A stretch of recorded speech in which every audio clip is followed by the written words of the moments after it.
I'm hoping the Big Ten has to modify their system for us. Probably like getting grade 10 sandpaper rubbed on your face every day. I mean, we say it all the time, whether, there's two types of turds. You're a sinker or you're a floater, but you're still a turd, right? I mean, We are about players and players playing the plays and not necessarily the plays. Welcome to the Varsity Club podcast. I'm Derek, sitting across from me wearing a very bright yellow hoodie is Greg Smith. The ball for the Lakers logo is gold. Is this a finals specific hoodie? It is not. No? Okay. No, So I have not purchased any finals related gear yet. I'm saving all Is of it the money. gold or am I? No, it's gold. Okay. And there's there's a nice outline Okay. going around it too. You're saving for championship gear. I As opposed am. to just made it to the finals gear. Yeah, I had no interest in buying Western Conference Finals champions or whatever the crap that was gear. I'm waiting. I feel good about our opportunity. I here. did not appreciate that comment because back in 2012, I bought Western Conference Finals champions gear when the Thunder won, and people made the same comment, like, just wait till they win the finals. I was like, no, we're not going to be back here again. Oh man, go on! Lo I'm and mad behold, now. we haven't been back there again. You have not, so you savor that, and that's also it's really interesting though. Not to take us completely off what the topic we wanted to get to, but I do think savoring those moments is nice, and you should do that. It's just that me as a Laker fan, I feel like I'm in a very odd so position. many of them. Well, that too, okay. but I'm in a very odd position where really nothing else mattered except for winning the championship. And it sucks in a lot of ways because even if the Lakers were to lose this series, it would have been an amazing journey and a crazy season, but it ultimately would not matter. I would catch tons of slander on Twitter, and the Lakers would just be getting destroyed on every show and every tweet. So I need them to win so that I can be completely obnoxious. I've been saving tweets and statements from people for months now. So Is there anybody from on our staff whose tweet or comment you have saved? yes. I can't wait. I just can't wait. Watch your neck, Aaron. That's right. Watch out, Aaron. And Aaron, I tried to recruit you to be on the team way back when. So, hey, that's fine. Oh, man. It's fine. This has been a good week. For you specifically, the Lakers blew out the Heat in Game 1 of the NBA Finals, and just for people in Nebraska in general, because we got football stuff this week. We got back to some sense of normalcy. Now, when availability started on Tuesday and defensive coaches were speaking to the media for the first time since March, some of the questions to kick things off were, hey, what kind of protocols are you going through? When are you getting tested? What's life been like? But then we got some football talk. And we got to talk X's and O's with Mike Dawson, who talked about setting the edge and hitting the alley. Beautiful. It was great. And then Thursday, we're recording this Thursday afternoon, a couple hours after listening to new offensive coordinator Matt Lubick and new run game coordinator Greg Austin, and a guy who's just tearing it up on the recruiting trail, and Sean Beckton, and perhaps revealed that maybe they're going to take a third tight end in this class. Whoever could that be? Oh, man. Is there a third tight end in maybe even in this area that they could take? Locally? Maybe we'll see. So lots of stuff to talk about this week, and like I said, we're recording this on a Thursday afternoon after we talk to Lubick. You guys will be listening to this after, presumably, we will have heard from Scott Frost. So there will be even more this week of football conversations to be had. And so we are going to talk football stuff. We are going to talk intriguing stuff that we heard this week, interesting stuff that we heard this week, what you heard that you liked. We're going to play a few sound bites because we have those again. It's great. We got some practice footage in our email inbox on Thursday. It was great. Before any of that, though, first I just want to say go listen to the Mind Your Own podcast this week. Aaron and Sasha talked about an important topic, representation. Go listen to it. They talked about Dedrick Mills kind of opening up and sharing some personal battles with mental health stuff. Go listen to that. Jay Moore's got a podcast, the More To It podcast. We've got the Hail Varsity radio show that's on iTunes in podcast form.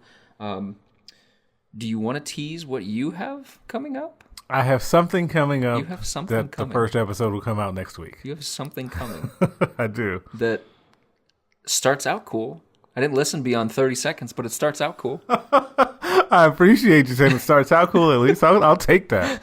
I'll take that. You got the first 30 seconds in. My podcast is now the redheaded stepchild of the family. It is not. You are the OG. You tell me that I'm the OG. You are the OG. So, and we are back in an OG setup right now. We are in the Lincoln office. We don't have producer Pat with us, which makes me sad. We don't have Sasha Durkin with us to keep us on the rails, keep us on track and edit this. So we're using OG mics and an OG setup in the OG room. This is cool to talk about football. It's right. It's like the last 6 months haven't happened. Subscribe to all of the Hail Varsity podcasts, because right now we're like a multimedia conglomerate. We're not just a magazine anymore, not just a website anymore. We've got videos on YouTube. We've got audio for your earbuds. We've got all kinds of stuff. And now we have Huskers content for us to talk about and write about and watch. So it's a great time to subscribe to Hail Varsity. You can get the yearbook free if you sign up for Hail Varsity right now. So go do that. And keep reading the website. Subscribe to the podcast. Leave us a 5-star rating. Leave us a review. That stuff really helps right now. We appreciate all of it. We also have an email for this podcast now. I have an email address for this podcast now. It's tvcpod@hailvarsity.com. So I don't know, send an email to that. I don't know what you would want to send an email for. To tell you that you're the best journalist in Nebraska. Shout out Rob from Facebook. Shout out to you. You are the best. I saw it. Thank you. It made my day. Thank you. Rob from Facebook, as he will henceforth be known. So tvcpod@hailvarsity.com. If you want to send an email, you can do that now. It's official. We are official. Greg, this week we talked to defensive coordinator Eric Chenander. We talked to offensive coordinator Matt Lubick. We talked to 4 of Nebraska's assistant coaches, Travis Fisher, Mike Dawson with the outside linebackers, who's back after being with the New York Football Giants. We talked to, I got a little too much energy right now. We talked to... That life water's hitting me. I told you, no Aquafina. No Aquafina. Aquafina, we would have gone in the other direction. Okay, but we got some life water, so we got some life you're now. Fired up. Sean Beckton with the tight ends, and like I said, Greg Austin, who is the new run game corner. We also talked to 4 different players. What was the most interesting thing that you heard this week? Man, I think it was something that you kind of got the sense of from multiple guys, and it was all of the talk about the guys being ready to play and like them being in good shape. And let me explain, because there are probably people that are rolling their eyes, maybe because that feels like the dreaded hype train that comes every offseason, or people say comes every offseason. But I think that means more coming off of this offseason than it ever would in a normal one, because you don't really want to hear at all if any players or coaches got out here and admitted that it took some time to get the engine revved up, or for people to really work their way into game shape or anything like, or just practice shape, anything like that, that would be an alarming red flag. I think that, though, that even bigger picture, that means to me that a lot of the players were really locked in as much as they could be during this downtime, which is great. But also, again, bigger picture, zooming out a little bit more, the reason why I think that is the same reason that I feel like this team and program pushed so hard for Big Ten football to come back, which is I think they're all very, very eager to show that they can be better than what they've been. Like, I just still continue to get that vibe from whether it's the coaching staff that we've talked to or the players that we've heard from, that everybody is eager to just go out there, play some games against someone, and show that they've improved, because they don't want things to be the way that it has been for the last couple of years. Well, you heard it from Deontay Williams on Tuesday when he was asked about just any kind of frustrations that he's had with the last calendar year for him. He's been injured. He didn't have a chance to prove himself the way he wanted to. Then the season almost gets taken away from him. He was asked if he maybe looked around, and he was honest, and he said, yeah, I mean, it sucked, but now we're in the here and now. And Deontay said, I'm just happy to hit somebody, and we're happy to be back here. Jack Stoll said something similar when he was asked, have the seniors talked about or thought about using an additional year of eligibility that was given to them by the NCAA? And his response was, no, we're not having that conversation until after the season. Right. We're not having that conversation until January or December. That's big. That's the mindset that you want from your guys. As opposed, Nebraska hasn't had a problem with a guy opting out, and I shouldn't say problem because they're not problems. Nebraska hasn't had a guy opt out. They haven't had it, at least not publicly that we've been told. They haven't had anybody that has dipped their toe in and out of the water. Rashad Bateman opted out at Minnesota. They had some opt-outs. Micah Parsons is still opted out from Penn State, even though they are going to have a season. Nebraska hasn't had to handle that. And would that suggest that every single guy here right now that's here is in the boat, ready to go, fired up for a season? It would suggest that, because I think that I just feel like there is a vibe about they want to stick together and play better to represent themselves, to represent their school and their coach. And I think, I don't know, I've said this somewhere, I don't remember now, where I do think that it becomes a little bit of an issue or a little bit of a thought where now Scott Frost has been here a few years, and this is fully, for all intents, this is his team, right? It's his program, and it's in his image that now he and his players are closer, right? And so because of that, they're not going to 80% of the roster. And so recruits, But even beyond that, I feel like the guys that are holdovers from previous regime are guys that Frost and his staff maybe would have recruited anyway. And so I think that when you're at that point, you also get to the point, which is also good, that those guys don't want to let their coach down. It's not hey, we didn't come here for this guy, so do we really need to buy in? Which sounds like it shouldn't happen, but it does. And so I think that's also playing a role into this here, because they don't want to be the group, because we have juniors on the team that have never been to a bowl game. Yes. And so do you have seniors on the team who've never been to a bowl game? Has Brendan Hymas been to a bowl game? Stillie's been to one, has he not? Is Stillie a redshirt? Yes. But Brendan Hymas is a true senior, for example, right? And he is not. No, this would be his fourth year, and he has not, because the last year of Riley, they didn't go to one. The first year of Frost, the second year of Frost, which was his junior year. Yeah, he should be. Sorry, I'm talking this out loud. You don't want to go you can't go your entire time at Nebraska without going to a bowl game. So I think that kind of legacy piece and just kind of riding the ship is also starting to rear its head, I think, in a good way. And I think that it trickles all the way down to the work that the guys have been doing in the offseason.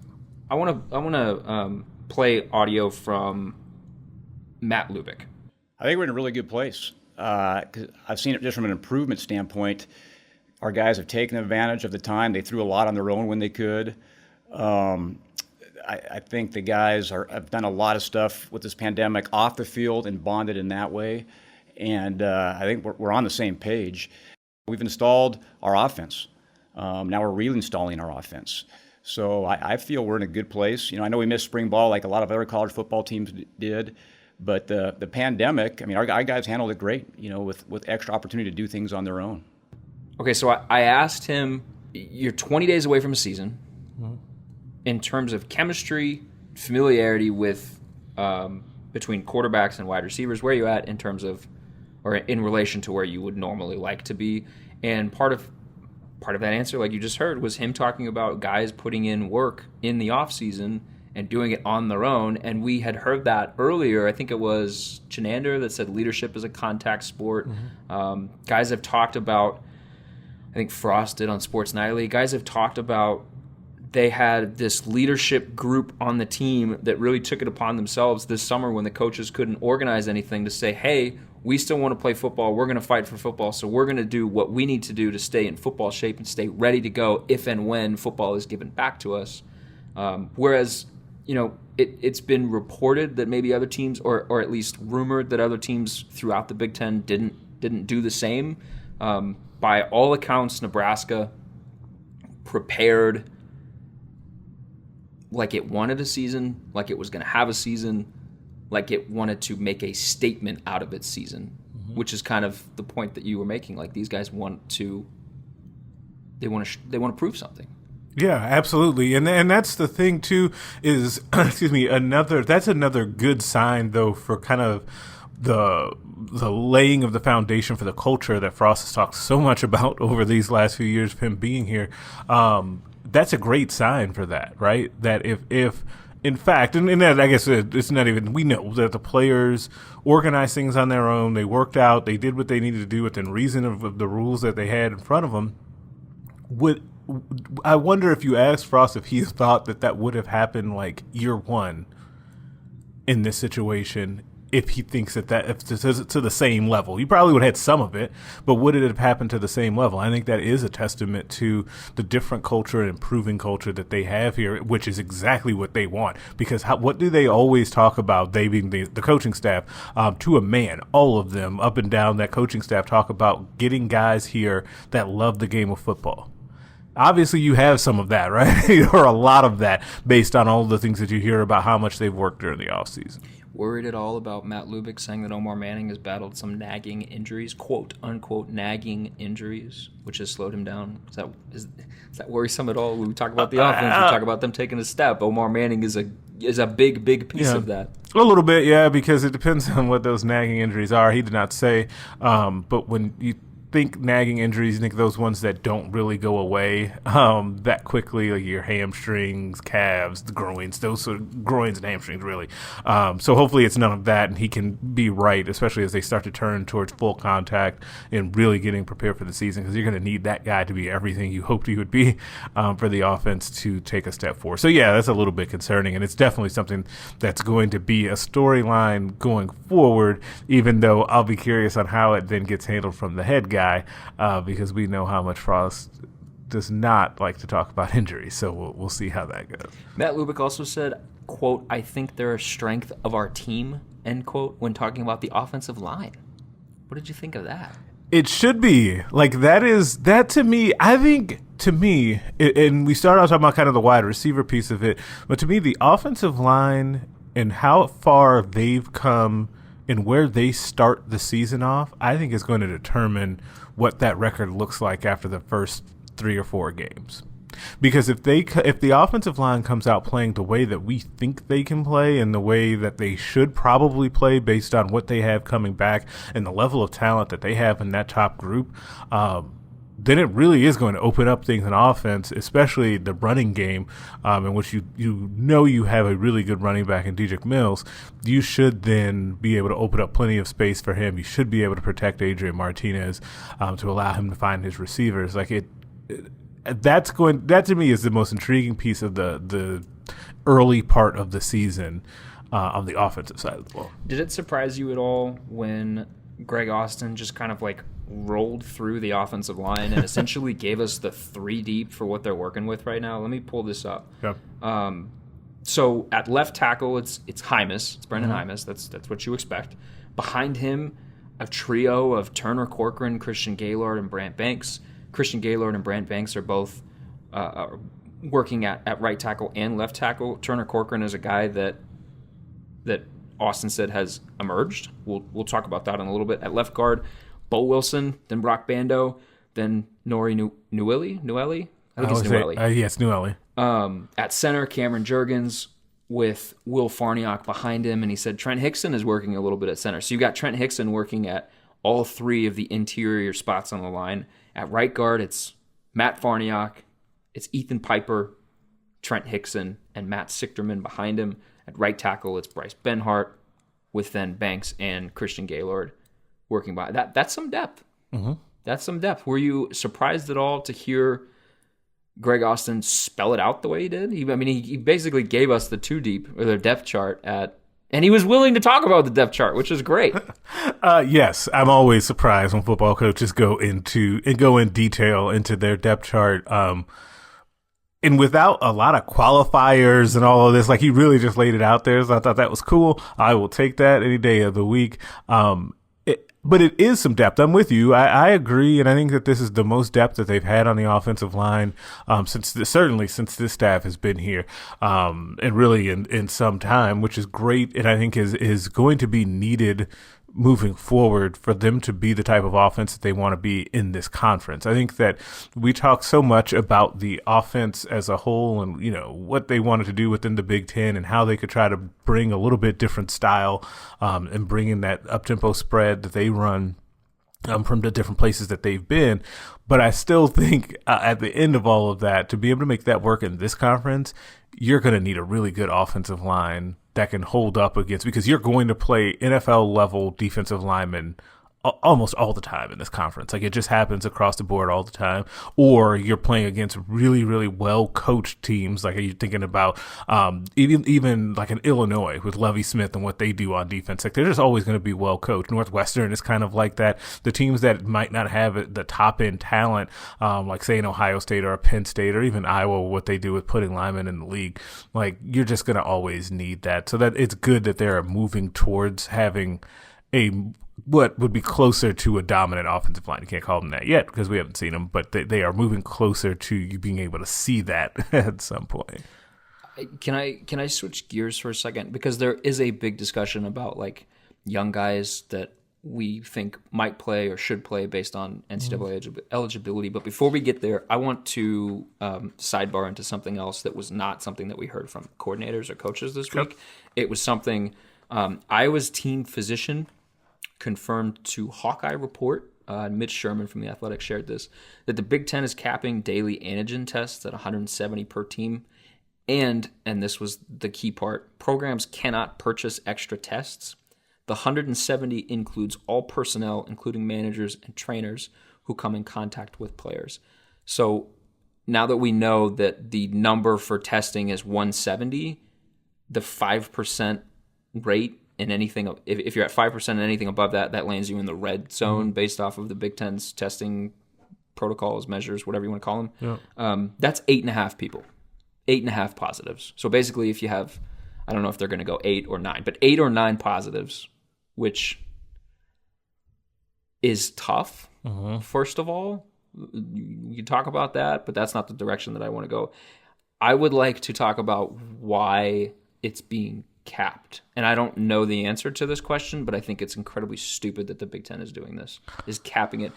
If they wanted to, if they were maybe feeling guilty or bad about taking tests from the public and they wanted to cap it at a certain number, I can understand that from just like a social conscience standpoint. Yeah. If they're capping it because they only have a set supply, because they maybe didn't want to take some from the government, that's a separate issue.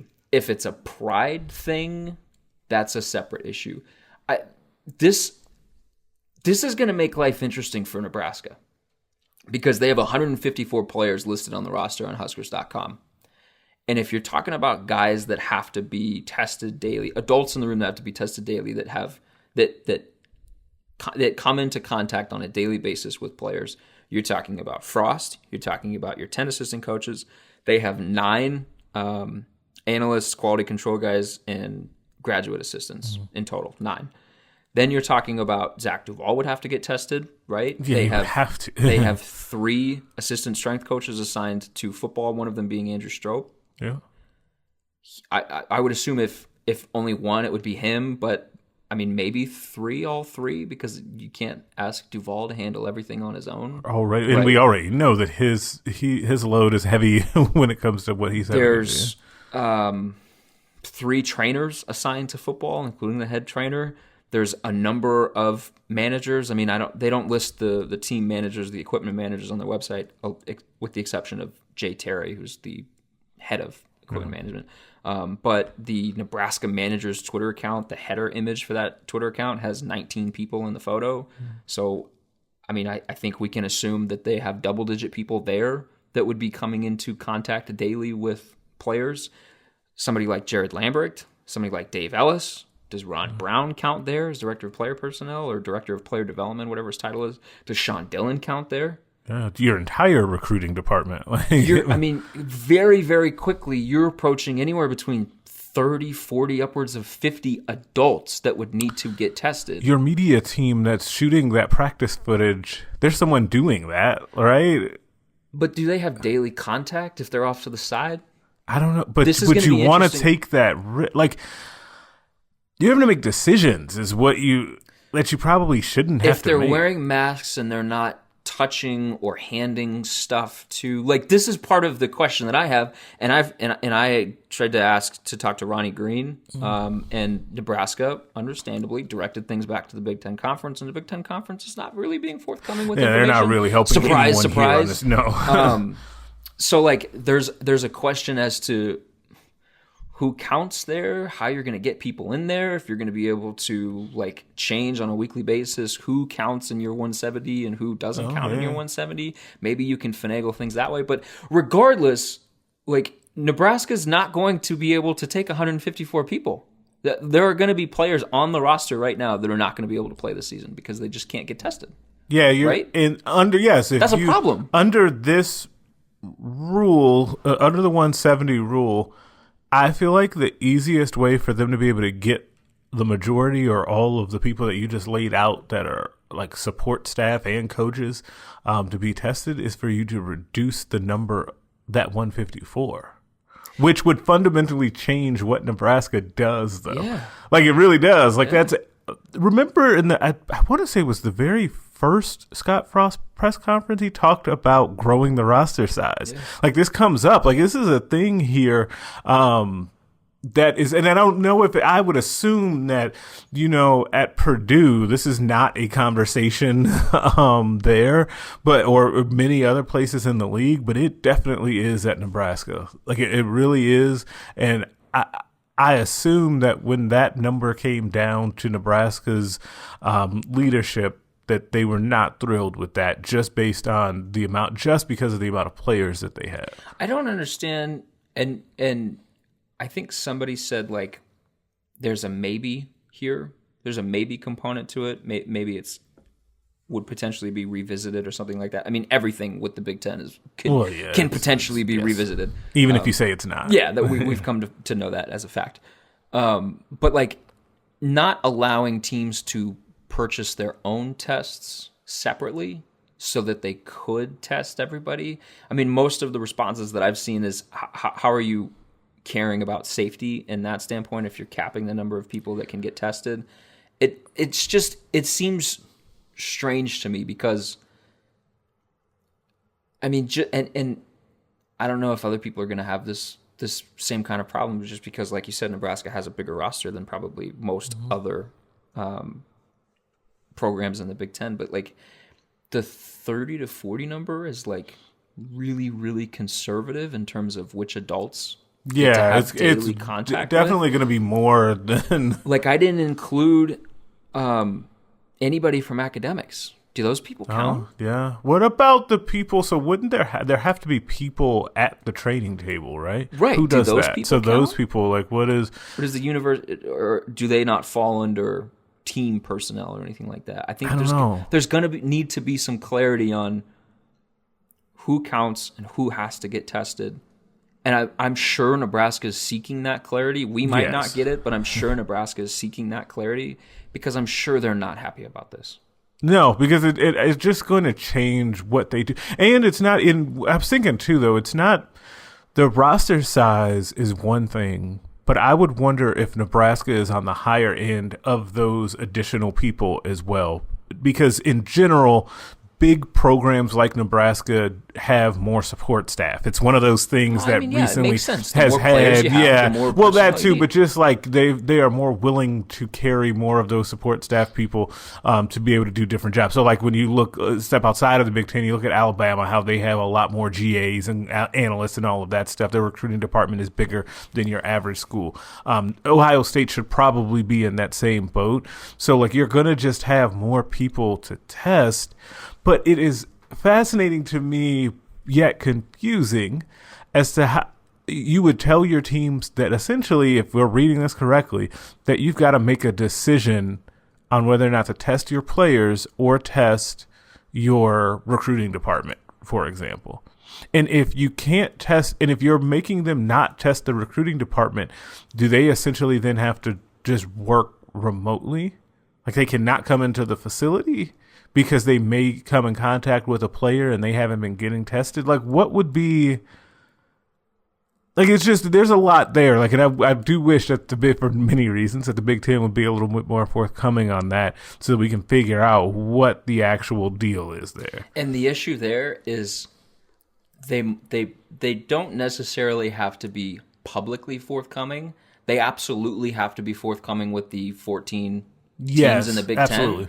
And I think we can say right now that it's not a given that they're going to do that. Because Eric Shenander on Tuesday could not definitively say we're going to have the pads on Wednesday. Yeah, he still true. couched it with a little bit of skepticism that, it might not happen. Frost last week still wasn't quite sure if they were going to have the pads on this week. That is a major problem. That is a huge problem. That it's one thing to not inform the public or the media about what you're doing, how you're operating. It's an entirely different thing to leave the teams in the dark when you're 30 days away from your season. Yeah.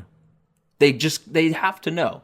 And so I would assume that Nebraska's beating down somebody's door trying to figure out who can get tested, because daily testing started Wednesday, which is when they were able to put the pads on. Yeah. So now we should have some idea about this. I wonder if Frost will be asked about this tomorrow. He should. It's just so much it's just another one of those things that I wish we had better clarity on the front end, so we didn't have to ask him. But yeah, we're going to have to ask him about that. We'll see. Okay, moving back to football. On Turner Corcoran, Greg Austin had said that he emerged. Let me pull up this quote from him. Turner Corcoran has emerged as a young, valuable player right now, especially considering this year, in the NCAA's eyes, does not count, so you don't have to worry about a red shirt versus non-red shirt year for him. That is a key statement that provides some insight into the way that they're going to view young guys. And I had kind of, I guess I don't remember hearing this in the live when we were on the Zoom call, partially because internet here was struggle busing real hard, and it was hard to completely make out most of the time. But I had floated in our Slack channel, I wonder if maybe the NCAA freezing eligibility makes them kind of revisit any potential redshirting plans that they had for some of these young guys. That is obviously the case with Turner, who's now working at left tackle, whereas maybe if under normal circumstances, he probably would have redshirted this year, and it would have been Brant Banks as your backup left tackle and Christian Gaylord as your backup right tackle. If Turner Corcoran can push for snaps as a backup, push for some in-season practice reps with the ones, it's really good for his development. Is there anybody else that should be on the radar that could kind of be in that same kind of role where maybe they might not have played this year under normal circumstances, but because eligibility is frozen, now we might get, could we see the polar bear this year? I think I laugh because I feel like that's the first name that people went to because people are so eager to see him out there, because it feels like every time you see a video from Zach Duval, it's of Nash doing some sort of ridiculous amount of weight squatting, right? He looks big to me. Does he look physically ready to you as somebody who's seen him more and watched him more? Yes. Yeah, he looks physically ready to go out there and play. And the funny thing is, I'm kind of half joking about the strength aspect of it, but that ends up being the thing, right? Is that if he goes out there, he can go out there and hold his own against Big Ten linemen, then he can play. Then why couldn't he get out there, especially in a situation where you don't have to deal with the red shirt and you're not worried about that at all? It's basically a free year for him to really get game tape, speed up his development, and learn what it is that he needs to learn, right? Actually out there on the field. And in that case, Nash would not have to be a starter or even a primary backup at nose tackle, but just a guy that can go in there and give your nose tackles a spell for a few plays, right? And you don't have to worry about, he's already played 2. We don't have to go through that. Yeah, we're not having to do this whole thing where the coaches are being asked about that each week, and it kind of feels weird that they're trying to track all of that. You don't have to worry about all of that, which would be nice. Who's another guy that should be on the radar, or another guy who's on your list of maybe this dude now plays? Isaac Gifford. That's my guy. You can't steal my guy. I can't steal your guy? I was going to use that guy. I was going to try to fake I had some insider information, and I was like, Isaac Gifford is one. Did I steal And you stole my moment. I apologize for Stole stealing the your cool moment. podcast intro. Oh, and now you're jeez. over here stealing my moment. Sorry. Isaac Gifford is definitely a guy. Why would you say? Hold on, I'm going to turn around. Why would you say that Isaac Gifford would be a guy? Well, I was going to say special teams. Okay. But I was just about to ask you: do you think special teams as like a special teams ace, or do you think that he actually has a chance to play defensively? And then we could get into this entirely separate conversation because as you know, I talked about it on a previous podcast. I've written about it before. I'm incredibly fascinated to see what they do with the defensive backs because their secondary is just loaded with dudes. So many guys. And Isaac Gifford is a safety. He's not his brother. He's not an outside linebacker. So there's an uphill climb to try to get on the field. I think that it helps him become a special teams ace, and there is nothing wrong with that. I think that could be awesome for him. I think that's where they're going to use the bulk of these young. I think that could be really good. That would be because now you don't have to worry about, am I using 4 games to have him run down on kicks, or am I burning a red shirt to have him run down on kicks? That can be your role on the team is to help us shore up an area that has cost us games over the last couple of years. Yeah, he can. I think that's pretty cool. Eli Sullivan was an underrated departure, just from a special team standpoint, because he was their special teams player of the year a season ago. Yeah.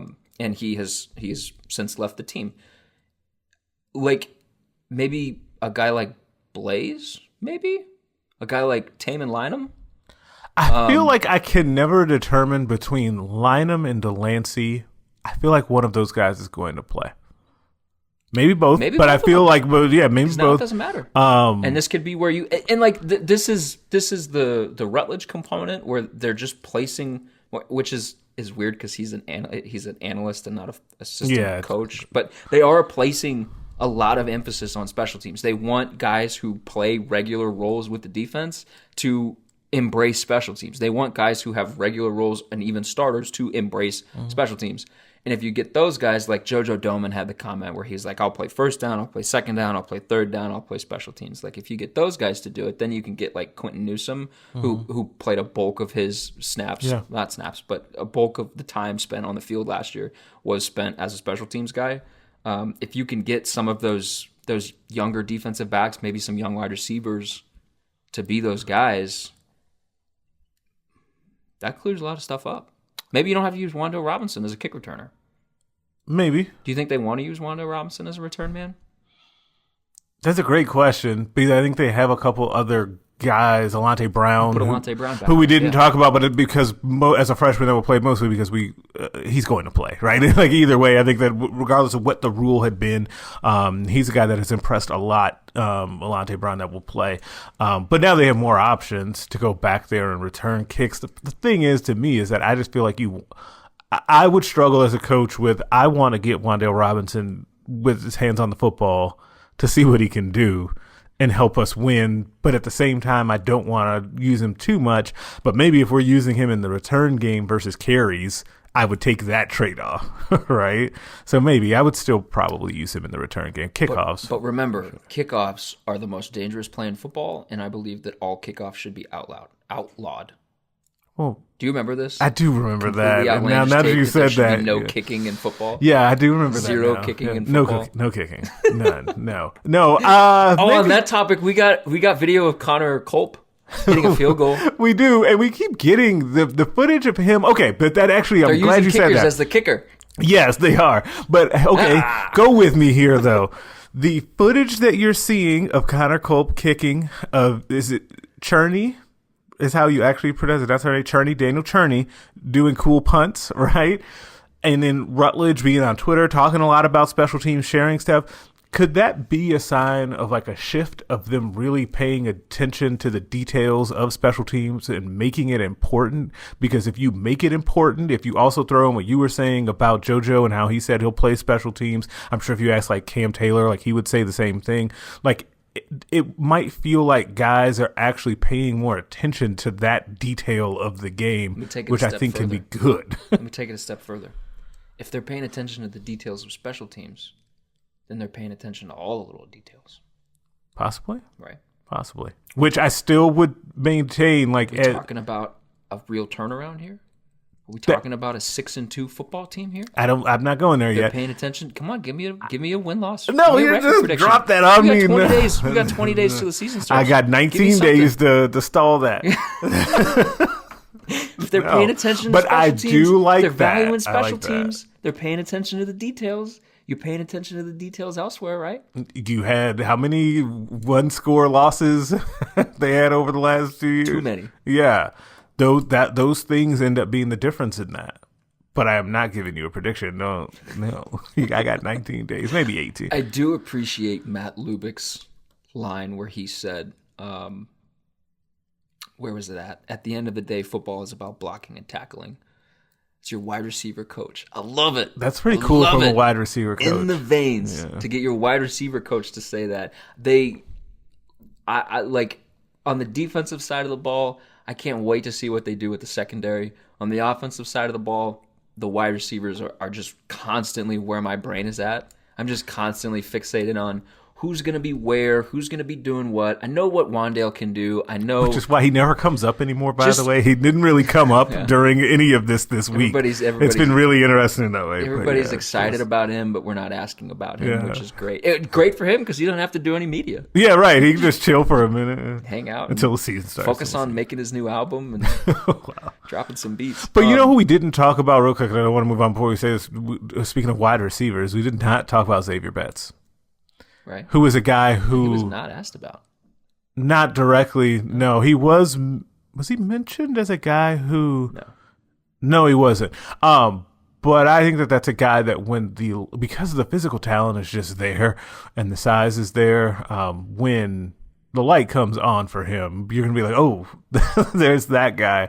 And that's a guy, too, though, that I wonder if they can find a role for, to even just to say, hey, you're part of a special package, where we just throw you a tunnel screen or something a couple of times a game, and then you're not worrying about we're throwing him out there for 3 plays and he is burning a red shirt for that. That could be really valuable for him as well. And I always try to make sure that when I'm thinking about the wideouts, when I'm thinking about the variance that they have, the positional flexibility that they have now that they haven't had before, I always try to ground myself and be like, well, those guys have to prove it. Mm-hmm. Those guys are young. This was a tough offseason, a stop and start offseason, a really choppy offseason.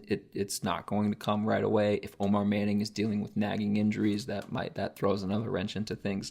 But then you get comments from like Travis Fisher where he says 6, 7, 8 guys now that we have to worry about in practice as opposed to a year ago where there was 2.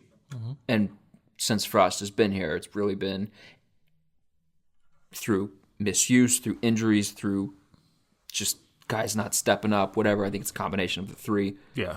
They've had 2 wide receivers that you've had to worry about. You had Stanley Morgan and J.D. Spielman in 2018, and then you had J.D. Spielman and Wanda Robinson in 2019. And just in terms of wide receivers, you didn't have to worry about anybody else because I think defenses would live with giving up a 19-yard catch to Mike Williams if that was the only time he touched the ball in the game. Right.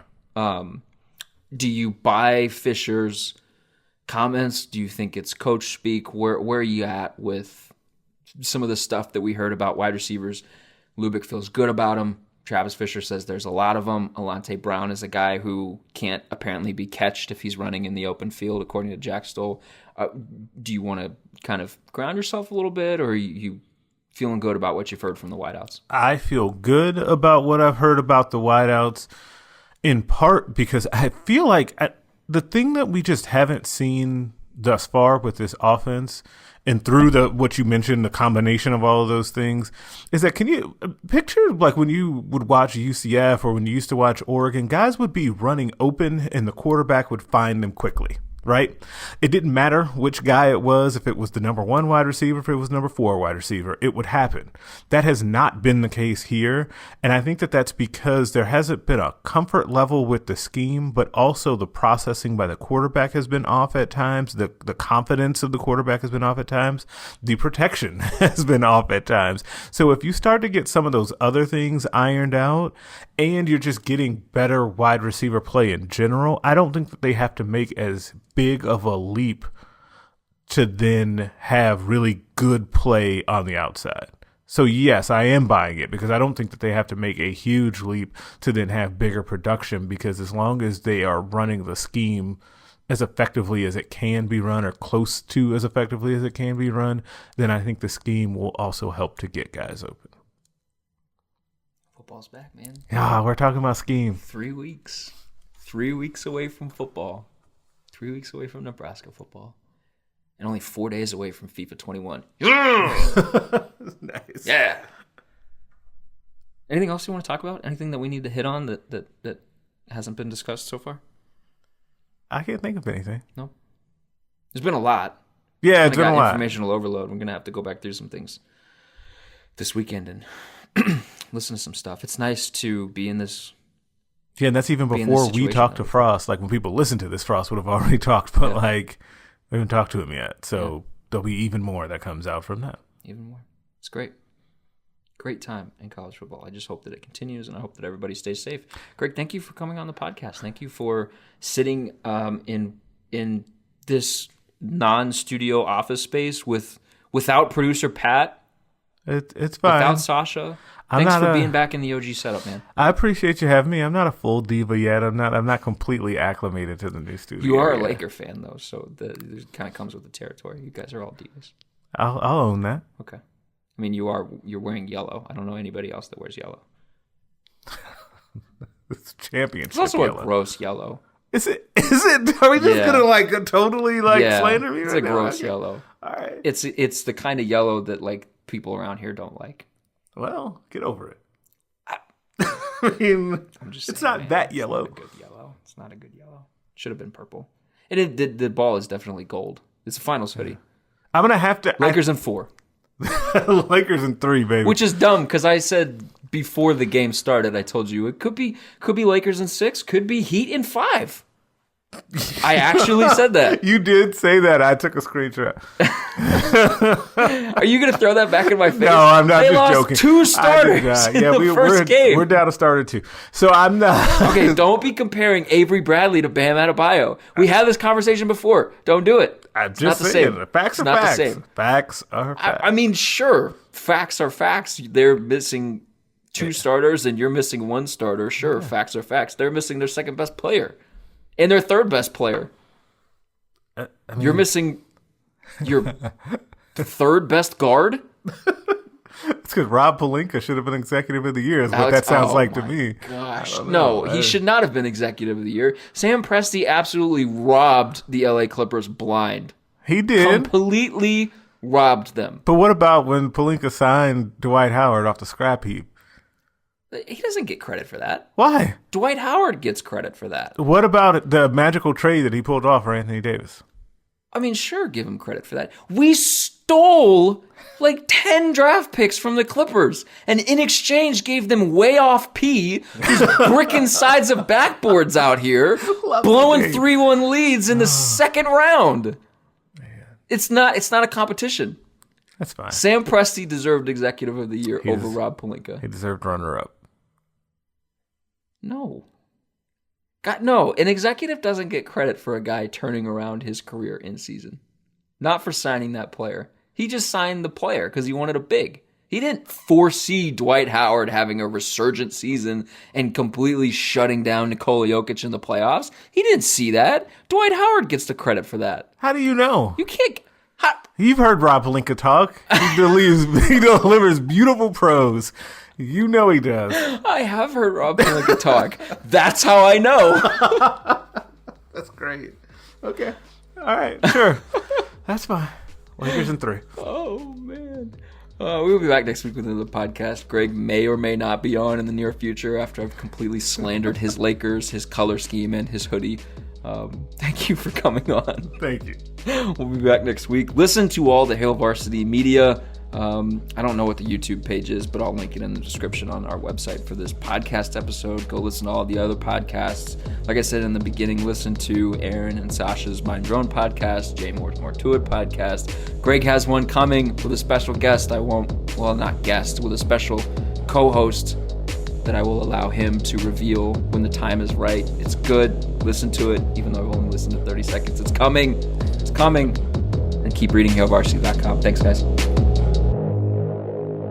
A Hurrdat Media Production.